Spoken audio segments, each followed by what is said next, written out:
she talks about walking back and forth on the 3rd floor. And I presume the reason she does that is because she feels like she'll be out of the way from like the staff if they're working, so that way she doesn't bother anyone. But she says that she's literally up there daydreaming. She's just kind of walking back and forth and like in her own little head, fantasizing places far away. And it's there where she starts feeling restless.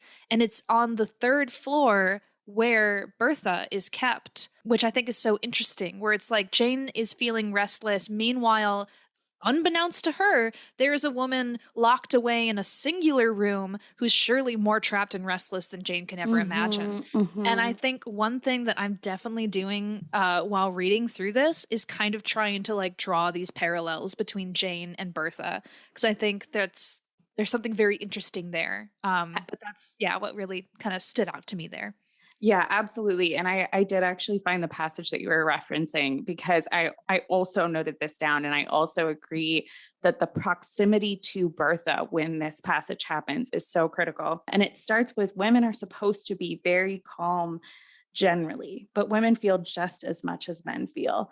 They need exertion for their faculties and a field for their efforts as much as their brothers do. They suffer from the rigid restraint to absolute stagnation, precisely as men would suffer. And then she goes on to talk about how narrow-minded that privilege that men get to go out and see the world. And I think you're probably absolutely right. I completely missed it in the 83. I did not feel like that was what we were getting from it, but I did see that moment in the way that they interpreted that in the 2011 when Jane is looking out the window before she goes to post this letter and talks about how she's, instead of talking in her head, she's saying it to Mrs. Fairfax and saying, I wish that women could do things. I wish that we could have those adventures. And I think that also, it draws that parallel back to what we see right before she makes the choice to do this. The whole reason she's at Thornfield is boredom.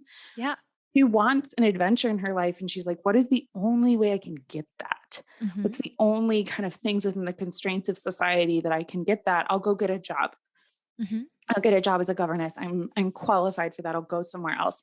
And she finds this place has all the things that you're supposed to want. And I think that particularly as women, there's a list of things we're supposed to want.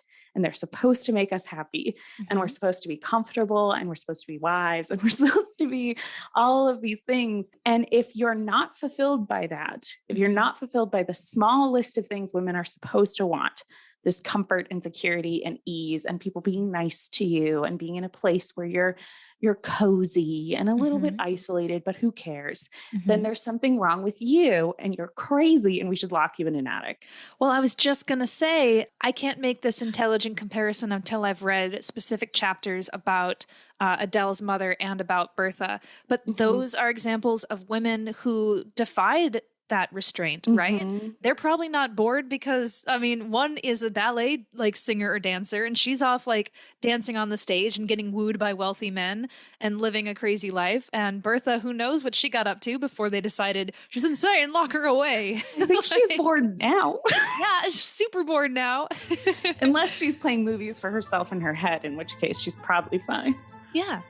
You know, and maybe just like in the 2006 version, he has a very nice apartment for her and she gets tea services and dress up. Yeah. And who knows? We'll find out. We'll find out.